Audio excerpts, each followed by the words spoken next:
What's happening, guys? The Comics Kid 2099 here. The last couple weeks I have been reviewing Chuck Austen's run on Uncanny X-Men, and today I'm continuing that. I am talking about Uncanny X-Men Holy War. This is volume 3 of his run, and this actually is 3 short stories. It's not one long story. It collects Uncanny X-Men 421 through 427. And basically, I'm just going to tell you about each of the short stories here and kind of my thoughts on each one. Hopefully, I'm not going to go on too long. The first story is probably the best one. We have Alpha Flight. They come and they're saying, okay, we are going to take all of the kids at this mansion into custody because you have a supervillain here and we believe he is endangering these kids just by being here. We find out that Squid Boy, who was introduced in volume 1, he told his mom, hey, I got to hang out with the Juggernaut. It was really cool. And he was an idiot and didn't think that his mom would be upset about that. And Charles Xavier was an idiot and he wasn't returning this lady's calls when she was calling the mansion. And so Alpha Flight, since Squid Boy is a Canadian kid, they came to get all the kids and they were specifically there to collect Sammy or Squid Boy.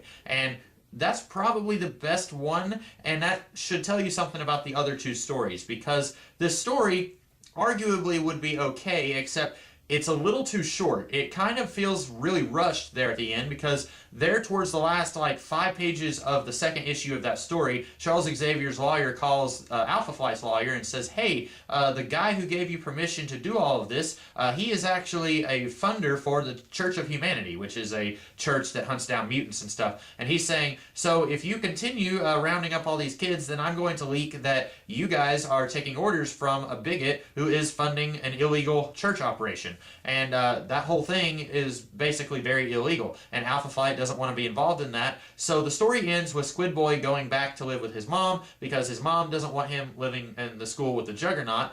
And for some reason, the government doesn't collect the Juggernaut, because even though now he's not a bad guy, he's willing to turn over a new leaf, he still has a lot of crimes to his name that he hasn't answered for. And that was a little strange that Alpha Flight just left and they didn't bother sending someone else to come and collect the Juggernaut. And so that's the first issue, and arguably it's the best one. Alpha Flight, they have a very good reason to want to come and collect these kids. The problem is they are written as being very stupid, because Annie, the nurse, she has her kid at the school, and she is the kid's legal guardian. And then Puck from Alpha Flight is like, all right, we're taking this kid too. And Annie's like, no, that's my kid. And then Alpha Flight doesn't seem to understand that Annie is Carter's mom, and so they keep saying well, we have to take all the kids. That's what we were told to do. And so even though Alpha Flight, their motivations in this is understandable, they're still acting like idiots, because you're not supposed to take a kid from his mom, especially if the mom is not abusing the kid or anything like that. All the other kids that they're taking, that's understandable, because they were left in the care of Charles Xavier. Carter was not left in the care of Charles Xavier, so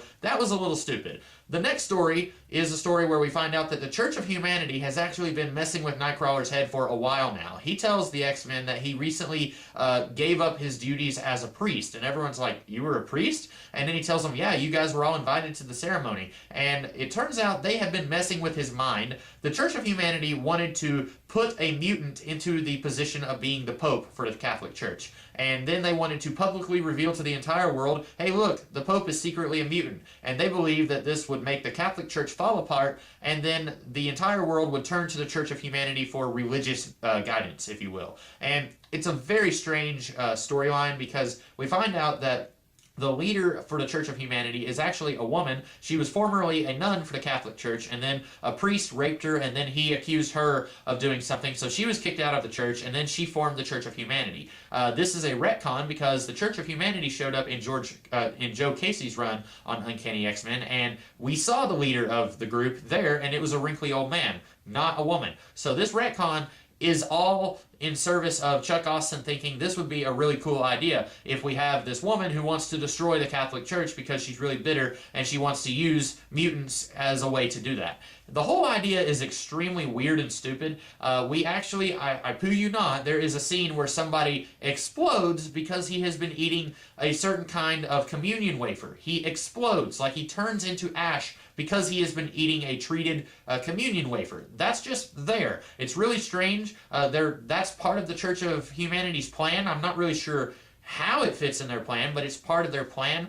Also, I feel like this kind of story may have worked better when it came out than it would now. Because reading this kind of thing now, the Catholic Church in general, they're pretty loose and liberal with what they will and will not accept. Now, maybe 15 years ago, they were quite a bit more conservative on what they would and would not accept, but these days, let's just say hypothetically mutants did exist in the real world. I feel like the Catholic Church of today would be okay with mutants. And so this story feels very dated. It might have worked better in the early 2000s than it does now, but reading it now, I'm like, no, I don't think that the entire church would fall apart if someone found out that the Pope was secretly a mutant. I just don't think that would happen. Maybe I'm overestimating the world that we live in now. Maybe the world we live in now would react the way the Church of Humanity thinks that they would, but I don't really think that they would. And then the third story is the wedding between Polaris and Havoc, which is maybe the worst one here. Actually, I would say the story with Nightcrawler being groomed to become the mutant pope, that's a pretty bad story, so it may be a tie with the wedding stuff. Because at the very beginning of this book, we have Havoc, who just recently came out of a coma at the end of the Dominant Species trade paperback. And so Polaris comes in, and she immediately is like, Havoc, will you marry me? And he doesn't say yes, but then the Beast is like, hey, congratulations! And so everyone in the school just kind of assumes that they are getting married, and Havoc doesn't really put a stop to it. And so then the last couple of issues that we have here deals with their wedding, or their non-wedding, because during the course of this book, Havoc realizes that he is in love with Annie, the school nurse. And we've known that she's been in love with him for a while now, or actually, since she was introduced. At first, we just thought it was kind of a crush. It was the Florence Nightingale thing, where you have a helpless patient and you're taking care of the patient and you grow to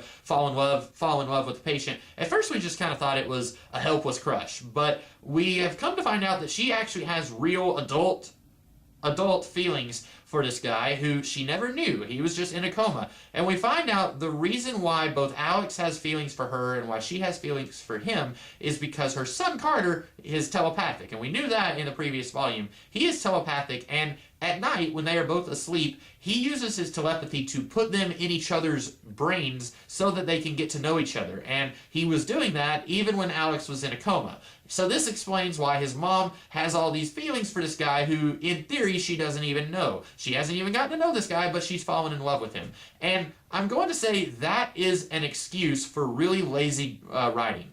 In theory, the idea that Annie would just fall in love with this guy who she doesn't know, that's very lazy. That is something that you would do if you are incapable of writing to adults slowly falling in love. And I am 99% certain that Chuck Austen is incapable of writing to adults slowly, organically falling in love in a way that makes sense. So he does it in a way that doesn't make sense, and then he backtracks and says, oh, it's because of this kid's mutant ability, as a way to kind of cover it up. And it works because technically, yeah, you could say that someone telepathically essentially forced these two to fall in love. And naturally, his mom isn't mad about it because she likes Alex, and Alex is explaining that he likes her.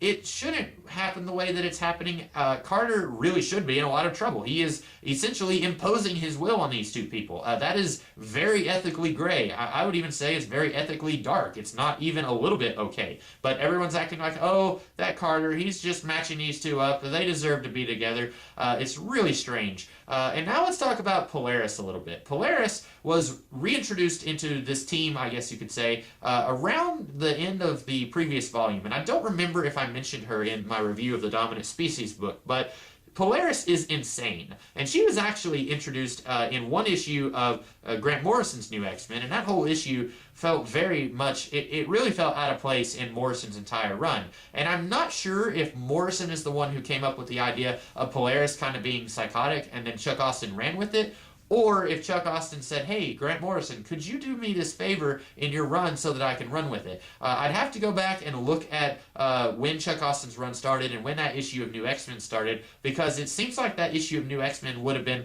a little bit before this run started. Maybe I'm mistaken, though, but Polaris is insane. She is actually psychotic. I'm not being exaggerating. I'm not using hyperbole. She is straight up crazy. In the previous volume, she sees Annie. Annie is kind of yelling at Alex, who's in a coma, because Carter, using his telepathy, is trying to go in and rescue Alex from his coma. And then Carter kind of goes into his own little catatonia. And so Annie is yelling at Alex. Well, then Polaris grabs like all these knives that are in the room and is holding Annie at knife point for no real reason. And Annie is very logically saying, he's got my son in a coma. I want my son. I'm a mother trying to protect my son. And then Professor X walks into the room and Polaris says, oh, this lady was banging Alex's head against the wall. I'm just trying to protect him. And here's the problem. The only person in this entire run, in this entire series, who seems to realize that Lorna is insane is Annie the nurse. Everyone else just seems okay with Polaris being psychotic. Professor X doesn't seem to realize. Jean Grey doesn't seem to realize. Nobody else seems to really be calling her on this. And here's the problem. She's probably going to stick around after this. I seem to recall that she doesn't go anywhere after she tries to kill Annie on her wedding day simply because Alex didn't want to marry her. Nobody seems to think that maybe she should go to prison for trying to murder this person. That's really strange to me that everyone's just like, well, Polaris. And this isn't how she used to be. Before the events of this run, she was not really crazy. She didn't have much of a personality. She was introduced in the late 60s, early 70s, and for about 20 years, she really didn't have a whole lot of a personality. She was kind of brought back into the world of the X-Men around the time of the Mutant Massacre, and even then she was possessed by an evil mutant named Malice, and so she herself didn't really have much of a personality. She was overwritten by another character. And then it wasn't until around the point where the X-Men had kind of scattered across the four winds and she had her powers changed, it wasn't until then that she was slowly being developed into her own character. And then she was used pretty heavily in X-Factor throughout the 1990s. And then in the late 90s, she goes to Genosha to become Magneto's pupil. And then, of course, at the very beginning of Grant Morrison's run on New X-Men, everyone in Genosha is killed except for like 5 people. And so Polaris, it's not really revealed what made her kind of fundamentally change in her personality. It's not really clear if she's kind of going insane because everyone she knew in Genosha is dead. It's not really clear if that's why she's acting so insane, or if it's because there's radiation poisoning all over Genosha,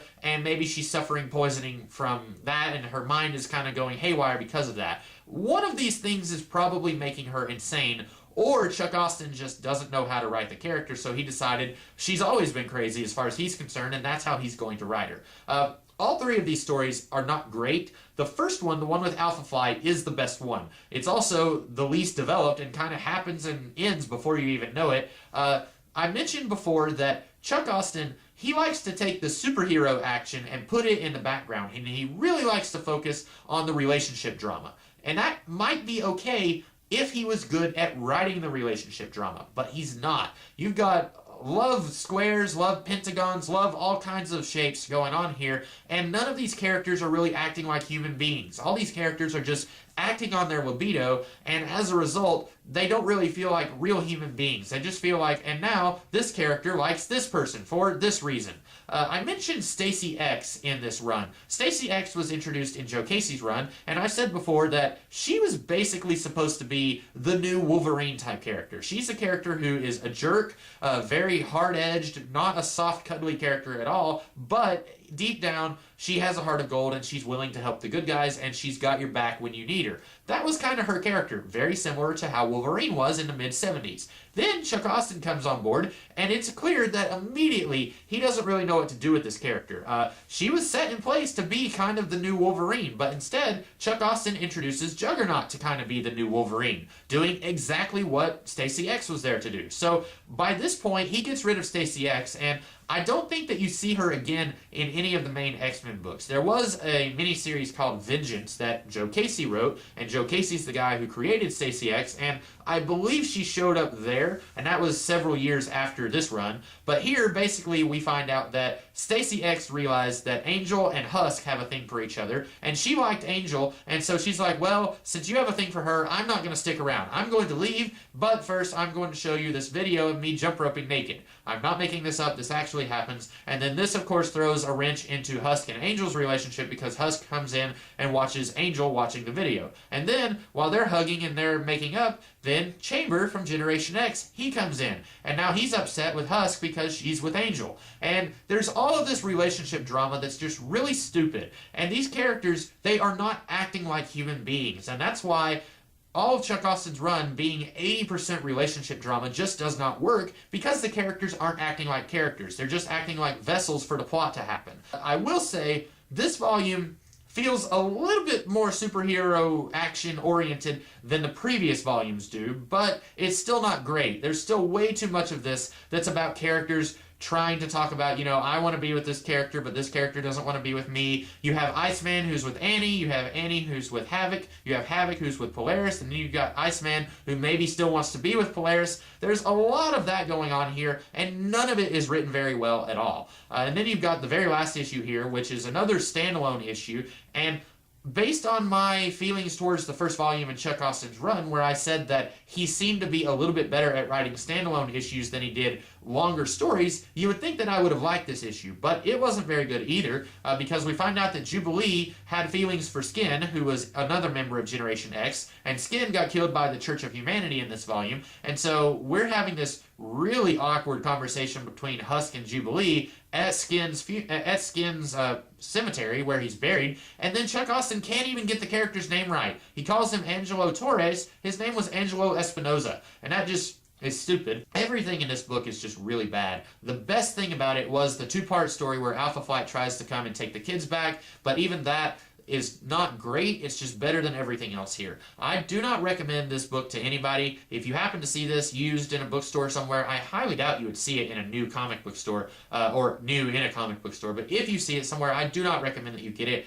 This is pretty bad, and things get worse, or at least they stay as bad as they are now in later volumes. So that's all I have to say about Uncanny X-Men Holy War. Next week, I will be talking about Volume 4, which is the Draco, and that's one that a lot of people really hate, so it'll be fun to see that and see what's going on there. So that's all I have to say about this volume of Uncanny X-Men. I hope that you guys enjoyed hearing me berate this volume, this story. If you did, be sure to like, share, comment, and subscribe, and I will see you guys later in the week with a different kind of video. So take care.